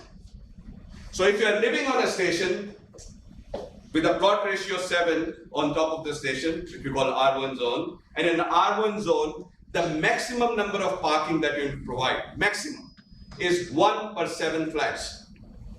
Now what happens when you have 1 parking per 7 flats? It's a commodity which is very much in short supply. You all know demand and supply, the basic laws of economics. When you have demand-supply problem, parking becomes very expensive. Hong Kong is one of those places where a parking can cost you $1 million. One parking spot can cost you $1 million. So the choice is whether I buy a villa in Spain or I buy a parking spot in Hong Kong. And then the choice is quite clear. Okay, so a lot of these measures, TOD measures, and I'm not going to go through this, I think everybody has covered this. So these are all there in the planning standards in Hong Kong. But everything is done by planning intent. 25% of Hong Kong land area is developed, 7% is for residential areas. So focus is on vertical. I'm going to talk about this. This is the density dividend. And this is some research work that I was coming across, and a fantastic piece of work. So transport-related energy consumption gigajoules per capita per year, right? This is directly, we are all talking about climate these days, sustainability these days. And this is the urban density. And you see where Hong Kong is. And where all the North American cities are, right on top there. So the moment you design your cities as non-TOD, you immediately are not just talking about, is that a signal? Actually, yes. It could be. So basically, you have to design the cities which work. So densification is your friend. Densification is not your enemy. But densification also gives you a lot of opportunities. Okay. This is the famous Hong Kong railway property model. I think possibly you all know this already, so I don't have to go through this. So fundamentally, the government gives the land to MTR, the railway company. Railway company develops the land in partnership with developers, and then they share the profit. And unlike what people believe, the land is not given for free. Land is given to railway company on a greenfield basis. So they pay the price of it. They're only allowed to take the advantage of the incremental value that they bring to the land, which is the land value capture. So this is a classic definition of land value capture. What it does, that as a TOD, is it improves the accessibility of the whole system. We don't design TOD for buildings or property development or densification or plot ratio. We design TODs for accessibility. You can walk between the buildings. This picture, which hasn't come out very clear in this screen, this is the walkway network in central of Hong Kong, which is the business district. This is one of the most expensive property on this planet. And you can see, you can walk kilometers and kilometers on walkway system to a railway station. There are multiple railway stations, and you can just walk through the buildings. You don't even have to come down at a street level. You're never even crossing the street. You just go from one building to other. Okay, it's all a connected network, and that is what it needs to do. It has to enhance accessibility, walkability, and what Guido was talking about, transit-oriented mindset. We do this here. This is all done by design there, and it may look to an uninitiated person look very ugly, but it works extremely well. 90% public transport market share is achieved without forcing anyone, without any restriction on car ownership. None of those are things. I mean, Singapore has a lot of those. Hong Kong has none of those. Okay, so it works very well. And what it also does is that eventually a series of TODs along the railway lines, they allow us to create what we call linear cities. This is my day. Okay? I start at 7 o'clock from home, 7:45, I take my son to school, 8:30, I have a team meeting. Then I go and have a site visit. I'm doing my whole day, business meetings, everything. I have never even stepped out of a railway station. I mean, beyond a TOD along a railway station. So I can live my entire life on one railway line. And that's the kind of TOD concept you have. You basically are not just confined to one city. So your 15-minute city is a much bigger 15-minute city. And so it's a series of TODs. And it creates a whole linear city. So because of these reasons, we are now aiming that by 2030, Hong Kong will have 85% of its population within a catchment area of a railway station, 75% of the employment within the catchment of a railway station. These are very high ambitions, but I think we are very much close to that already, to that ambition. So with that, I'll end the session. Thank you. Thank you, Anna. And if there would be a takeaway, is it can be done, right? There is no question that between Hong Kong, Singapore, Seoul, Tokyo, are examples where it has worked. So now let's turn to Dr. KFC to share the vision of how it's going to be done in Ariana. So let's have the next presentation, please. In particular, from the perspective of the Ariana Metro Rail Corporation Limited, you know, how those concepts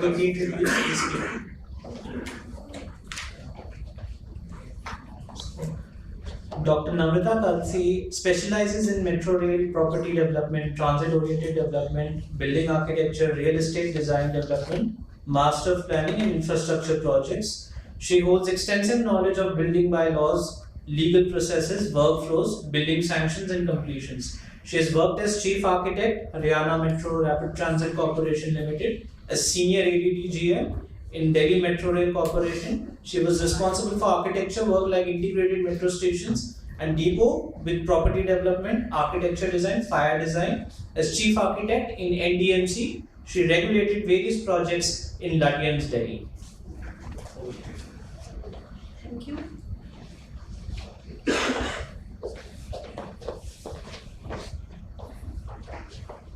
So I'm very thankful to my fellow speakers who have set the tone for a city which is just starting the metro work. So Gurugram is a place southwest of Delhi, located in the NCR of the country. It is also called the Millennium City. Because it has the third highest per capita income, in spite of the fact that it is very low in area. It has presence of 250 of the Fortune 500 companies. At the same time, many heavyweights like Maruti, DLF are located in Gurugram, and it has got a very healthy industrial policy as well as land reserve for it, and it is also a leader in the offshoring. So if we look at this page from the comprehensive mobility management plan of Gurugram, we find that because of the high rate of expected in-migration, the population is going to reach 50 lakh by 2041, and where the worker participation is about 41.1%. So very layman terms, we can say that about 50% of the population in Gurugram will be on the roads each day, for which about 13.7% of the land is allocated for transportation. So that may seem a little meager, but since there are a lot of metro lines planned on the mobility plan, the entire theme is likely to work out. So there are 9 metro corridors planned for Gurugram, out of which 2 of them are already existing. I hope you can hear me. So this is the hyperpotential zone of Gurugram, which is called the Golf Course Road, and which is fed by the rapid metro. So this connects the residential area as well as the work spot, which is the cyber hub. Similarly, this is the yellow line of Delhi Metro, which basically brings the workers from Delhi to the workspace. This new metro line, which is the blue one, will also connect the old Gurugram to the new Gurugram, so that there is the gap between the worker and the work spots is closed. Then, very interestingly, we have not exactly named by Gurugram, but they are greenfield TOD corridors. So, which in terms is Dwarka Expressway, the Golf Course Extension Road, which are also called NPR and SPR, and then we have the multi-utility corridor, which is connecting Gurugram to the Manesar. So, all these have these different corridors, and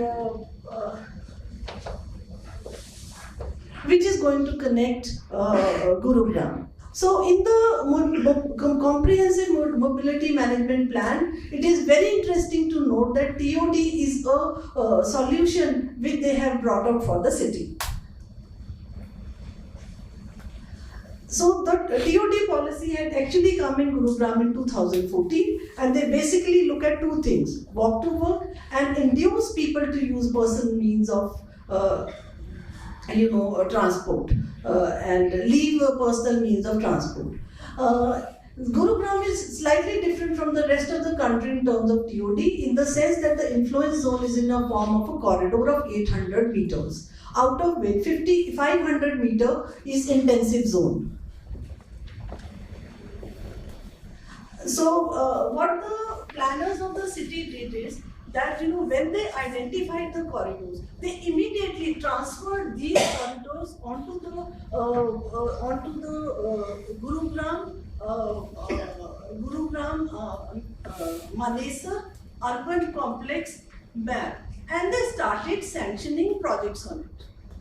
So it was a very conscious decision of the state government that they can slowly collect the metro funds while the metro is in conceptualization. So these are the norms which is fairly common in India. There is a FAR of 1.75 and they are giving 1.75, which is a paid FSI. Mixed land use development is allowed, like residential, 30% residential in commercial and 30% commercial in residential, in IT, in industrial, as well as in institutional plot. And the parking standards are correlated with carpet area, which is slightly relaxed.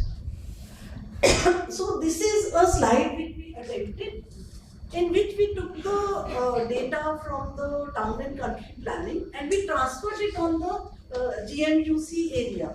And you will find very interesting trend that is coming up. 1 minute, I need to remember. A very interesting trend is coming up. This is like the cyber hub at the Golf Course Road, where these are the sanction and the build projects.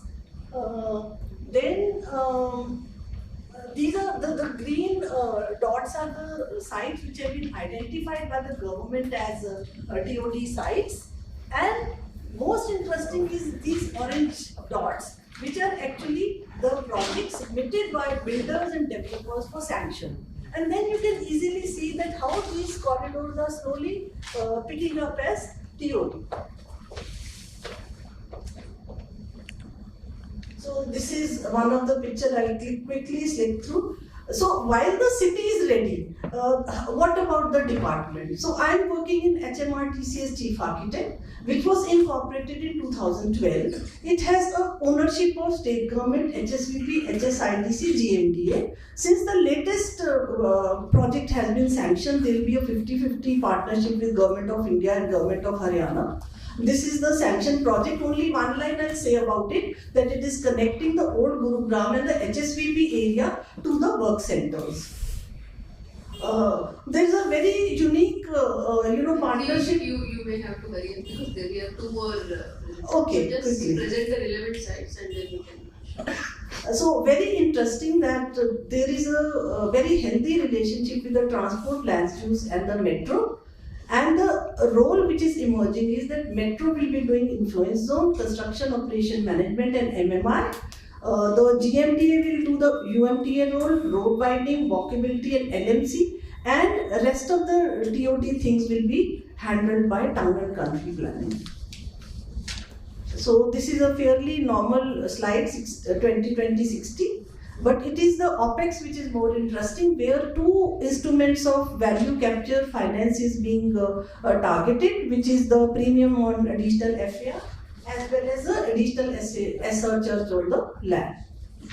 So the funds will be, there are two heads. The fund will be coming to infrastructure augmentation charges, which is likely to go to GMDA for infrastructure augmentation. And the infrastructure development fund will be coming to metro projects. The rates are also given, and other departments are also encouraged to do a TOD policy, in which the HSVP has already come up with the policy. So what I can say over there is that the TOD framework of development for TOD has already been set up by Haryana government, and the policy is in position, the accounts are open, the metro project is sanctioned, and the city more or less is accepting this new pattern of urban growth.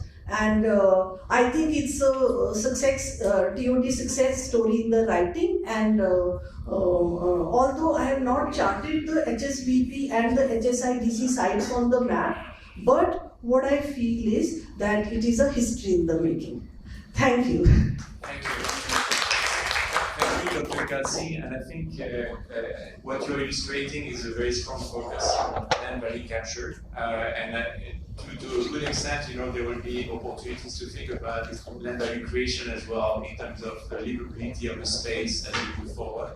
So we're going to conclude with two discussants. We'll ask you to skip the presentation because time is, I've not managed well the time, so my fault. But each speaker had a rich story to tell, so I hope you will forgive the mismanagement on my side. What we would like to hear now is two things. First, from Mr. Sharma, who I know has worked very actively in Mumbai earlier, now is working with DMRC. The experience of DMRC in capturing that value effectively, briefly, the key points. And then, as the last discussant, the view from Dr. Loya in terms of how to make things more effective through the use of form-based code that really systematize and simplify the replication of those elements. But I would ask you to keep your remarks very brief because we are way over time. Thank you. Thank you, ma'am. Actually, I will only make very important points, which were, I think most of the points have been covered by NCRTC, HMRTC, and I think Mr. Jignesh. So I will not repeat those points. The point which I am making is that the transport operators, they are taking the responsibility, the major responsibility in TOD. But personally, I feel that TOD is an urban planning concept, and it is the urban development authority, they should take a lead in this. That is the first point which I want to make. Secondly, the transport operators, they are definitely interested in TOD because it not only adds to the non-farebox revenue, but it adds to the farebox revenue because multimodal integration is also becoming a part of it. So we have a stake. So like the RRTS is taking a lot of responsibility of getting the policy made, the regulation made. Unfortunately, if it comes from the state government, that will be bad. Of course, we can contribute our, whatever we can contribute.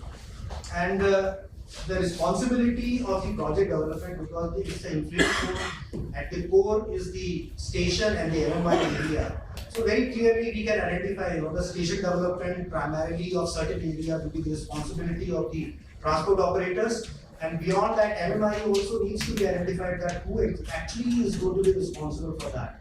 Whether it is the transport operator, whosoever is owning that transport hub, or somebody else. That should also be very clear. I mean, these policies or direction should be very clear. So, and the third is the from the development plan to the influence zone plan. Like for example, in Delhi, we had requested as DMRC, as a transport operator, we have requested DDA that all the stations should be considered as a transport zone and as TOD zone. But that request was not accepted because we personally feel that once you make a development plan, it is for 40 years. So for influence zone plan should also be for 20 years and 40 years. So right at this stage itself, all the stations should be identified, should be declared as the transit. Now, whether the influence area will be 400 meters or 200 meters, that is a debatable point. That still can be, it can be debated when the influence zone plan, when we have consultants or experts on board, that can be decided. But right at this stage itself, we should immediately identify all the nodes. Though 50 nodes have been identified, on 3 we are working, and I think on 2 the NCRTC is also working. And it is a very difficult, from the initial, whatever we have gone through, it is not a very easy process because the stakeholders are too many decisions are going to be taken, and even after decisions are taken, there are too many players, whose responsibility is going to, as far as the implementation is concerned, right from the Jal Board to the electricity authority, to the PWD, to the road authorities, to the, there are so many players. So these are very long-term things, and I think Jadar initially mentioned that maybe, if we don't start right now and right earliest, maybe, it will take maybe 100 years, to implement the TODs. There are 2 or 3 places where we have done, I think I will not call it as a TOD, but as far as the influence, from the influence zone, whatever was the railway portion or whatever was the metro portion we have done there in Okla NSIC, we have identified, initially only a station was to come there, but we took more land, one was taken from the small scale industrial corporation and one was taken from the Delhi Jal Board. Actually, and the whole area, then we tried to develop it as a, for the station development, and there we had created some 93 service apartments. We have created the MMI also. So right at the initial stages, we have thought about that we will create MMI. So, what I'm trying to say is that we didn't go only for the station development, we tried to do something beyond that also. And we have accommodated, if we had taken land within the station, we like a project affected people, we have given the like a TDR kind of a thing, we have provided the shops to them within the station. So it was not a cost to us, particularly for the area which was very next to the station. And multimodal integration also we have done at Chhatarpur. And virtually we have created a boulevard. We have initially identified, where are the various, say the car or the local Grameen Seva and the buses they are coming. And then we have tried to develop a MMI plan. And the pickup points are right next to the station and the parkings are a little away from the station. That is what we have done. In fact, that is what I wanted to present through a presentation. And I have quickly wrapped it up, and I think that is what I want. Thank you. Thank you, Mr. Sharma. First, sorry you couldn't have the time to share the presentation. But, actually, all the points you raised are very pertinent to what it takes. And what it takes in particular is that multi-agency coordination supported by tools that allow digitally to also communicate both on the planning side and the delivery side, so that all of this process can be optimized. When you think about what you have managed to do for the metros, the big transformation is that now everything is into BIM. Effectively, you can replicate from one to the other. Unless you get to that in TOD, unless you get to that, ways of communicating across agencies to align the network above ground, underground, and roll them out at pace, it becomes very difficult to do it efficiently at the pace you need for the urban development to take place. So thank you very much, and let's hear finally from Dr. Loya on the use of form-based code. Well, so I think Gerard had repeated thrice how to increase the speed of implementation. So if you have to increase the speed of implementation, you should have the key to unlock the things. And the form-based course essentially is the key to unlock the implementation of TOD principles right from macro level to the sub-micro level, I would say, the plot level. So which we have done through the character-based area layout plans, which were done in case of Ahmedabad, and they have also used form-based course. But here it comes down from the the development control regulations, which are, I would say, two-dimensional, to a three-dimensional urban form regulations, and from there on to the property development art, exactly how to have the mix of uses, how to have the active area, this active frontages, the pedestrian area to the large developments, how to have the mixed-use development so that ultimately we do from whole to part rather than if we just leave at the policy level, the implementation would not be coherent and will not be able to have the kind of public space which we want. And through implementation of these codes which we did for the railway stations, the increase in property value which we got through monetization was 28.2% in case of Bajwasan, exact example. And the increase in public area, public green area was 300%. So it is a win-win for both. So I'll stop at that. The details, of course, are available through NIUA. It was launched for the entire country on 9th of October on the World Habitat Day. And the NIUA is, through NIUA, we are also going to have detailed training programs for the entire cities and development authorities. So thank you very much. Thank you, Dr. Wagner, for this major contribution to the development of TOD. And with that, let me turn back to our chairman for concluding remarks. Thank you so much and congratulations for absolutely wonderful presentation. There were different viewpoints. We have already overshot the time, so I won't repeat what we have said. But the most important takeaway today is from Mr. Tito, that is we need to have a shift from transit-oriented development to transit-oriented mindset. And even from the case studies of Netherlands and Hong Kong, both have shown that ultimately the transit system, the stations are more important. Once you make them the center of all your activities, then everything will fall in line. We Indian cities still have to go a long way, but we have started. A beginning has been made. Policies are in place. And everybody is at a different level of that implementation. And states like Gujarat have also shown that how that could be further changed towards transit-oriented mindset. So there is a lot of learning, lot of sharing of experiences from each other. And this has been a very, very exciting session where a lot of new ideas have come up, and the possibilities are also seen. That these are not fairy tales; it is very well possible. And with these possibilities, probably we will also have an action plan for implementation for all the cities. Thank you so much for your active participation. I think I will time for questions from the audience, but still I would ask if anybody has to ask any question for the maybe 5 minutes we can spend on that for any of the participants. Yeah. Actually, I have a question for the amazing presentation. Thanks for all the presentations today.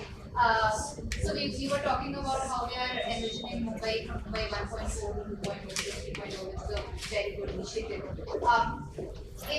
Now currently we are in Mumbai 2.0, where you said that we have gotten a lot of programs for road improvement. Of course, now we have this small gap between when the metro will get built and we have the bridge. But in order to fix this temporary problem of the vehicular traffic, we have started building a lot of flyovers. We have the big road company. But do you really think that for this temporary fix, we have actually created a larger hazard for our transit-oriented development plan that has come up? Because now, because of this temporary fix, the modal shift has become extremely difficult. Because now there's a convenience of one person to take a car. Like Sir also talked about Hong Kong, this should be something that should come from this side instead of doing a temporary fix.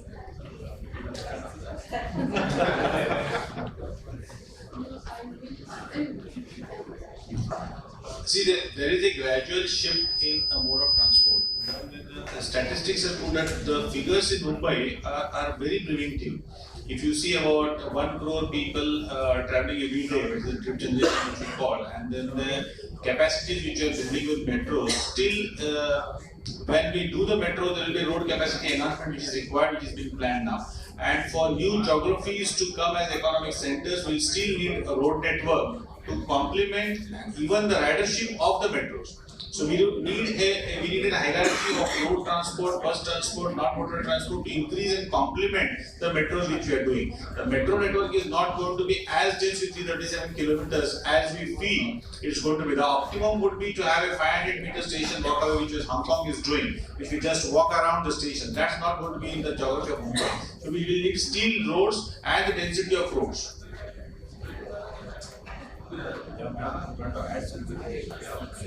Yeah, please.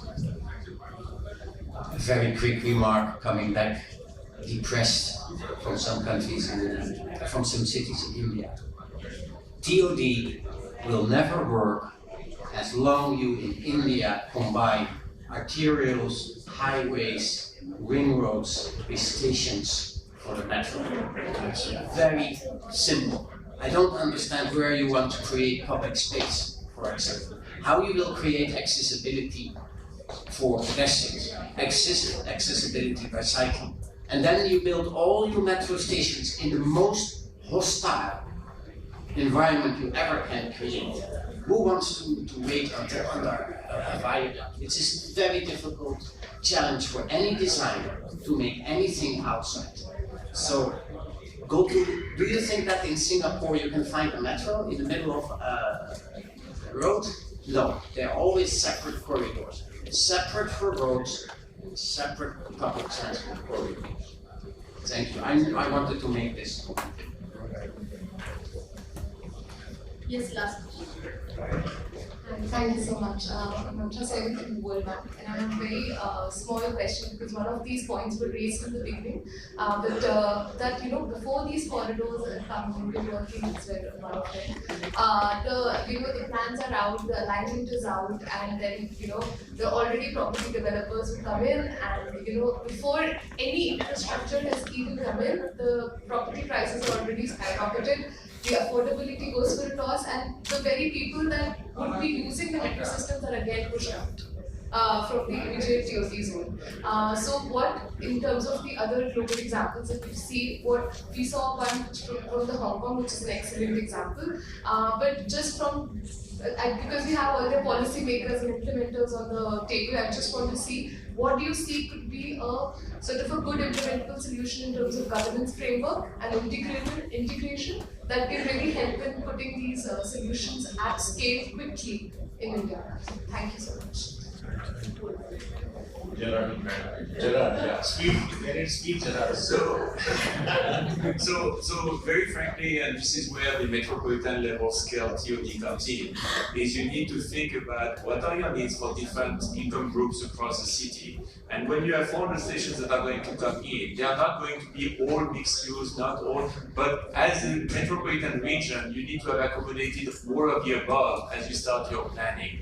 Because, obviously you don't want empty luxury apartments that nobody is going to inhabit, or even if they were inhabited, are going to use the metro, right? You want to have a diversity of use. But the fundamental is really to think across the metropolitan space, how many of each categories you need, make sure you create the incentive for that development to take place so that as a network, everybody's being provided, and because they have good access to the station area, they can connect anywhere else in the metropolitan region quite effectively. I think that would be Just to add one more line, I think the other key part is parking.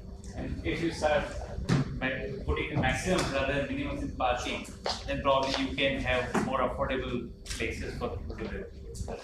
I think a lot of things could be done even as a quick fix. But the most important thing is identifying transit as the center of it and everybody else to align with that. Right now we are still working in silos, even with the TOD policy. So first of all, we have to have these policies across the state for all the cities. First of all, identify the importance of it, because Mumbai also we are delayed. Yeah. We are, and then that is definitely creating complications. And after that, working as an integration, that is the only way. And as I said, we have a long way to go, but we have at least embarked upon that journey. So hopefully we reach there where we want to reach. Thank you. And I think Gerard has a responsibility of taking this word transit-oriented mindset to the as higher ups as you keep on thinking, and then that transforms and then comes down up, and for the people who are actually on the ground.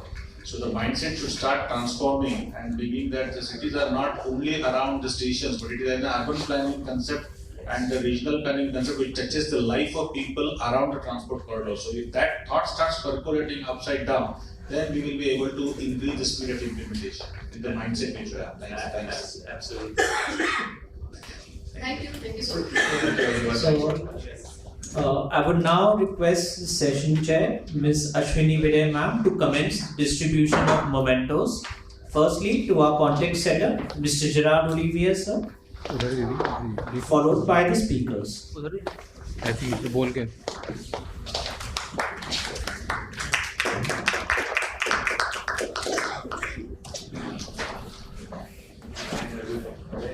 Coming in order of appearance, firstly to Mr. C. Deshpande.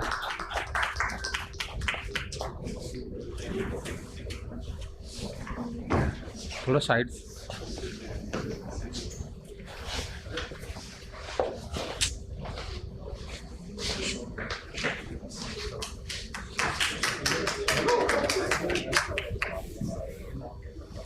Followed by Mr. Guido Bruckerman.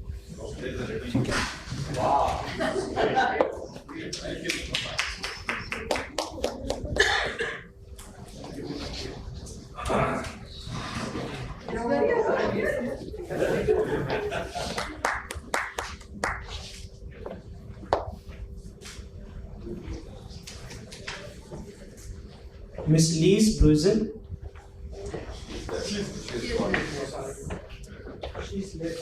Oh.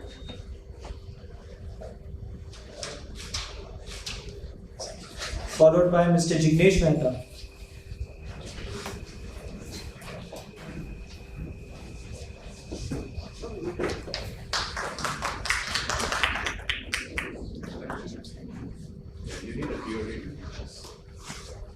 Next to Mr. Mukut Sharma. Jignesh, you have one TOD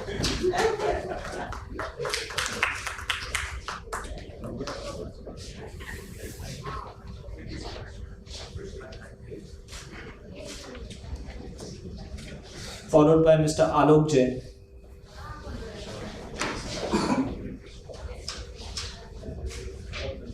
Thank you.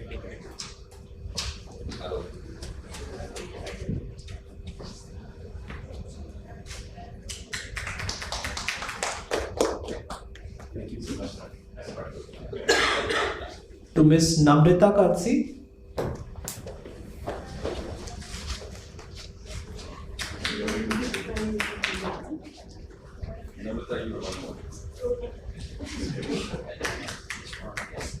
And lastly to Mr. Alok Jain.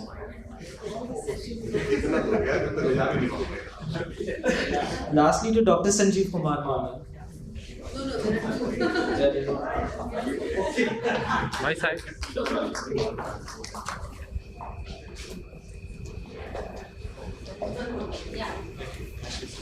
Now I would request Dr. Sanjeev Kumar Loya to present the memento to our session chair, Ms. Ashwini Vidya ma'am.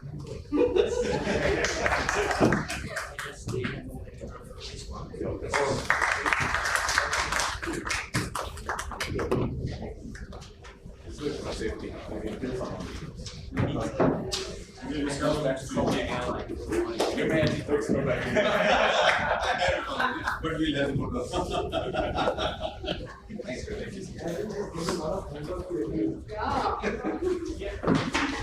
This concludes our